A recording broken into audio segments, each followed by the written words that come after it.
Қытайлық әйелдің қабағынан паразиттік құрттар табылды. Қытайлық дәрігерлер науқастың қабағының астына жиналған тірі құрттарды тапты. Оқиға 2022 жылы болған. Емдік шаралардан кейін симптомдар жойылған. Офтальмологтар бұл жайлы мәлімдеуге енді ғана шешім қабылдады деп жазады The Economist. Ғылыми басылымға сәйкес, Бейжің тұрғыны дәрігерлерге көз айналасында бөтен денелердің қимылдары жөнінде шағыммен жүгінген. Тексеру кезінде қабықтың зақымдануы анықталды. Дегенмен алғашқы емдеу шарасы нәтиже бермей, науқас бір айдан кейін көзінің қызарып, қыши бастағанын айтып ауруханаға қайта келген. Сол кезде дәрігерлер оның қабағының астынан тірі құрттардың шоғырын тапты. Олар мұқият алынып зертханаға жіберілді. Дың сынағы оның паразиттік ауруды тудыратын Талайзия калипади екенін көрсетті.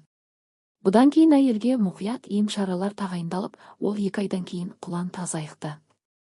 Дегенмен дәрігерлер паразиттердің көз аймағында қалай пайда болғанын анықтай алмады.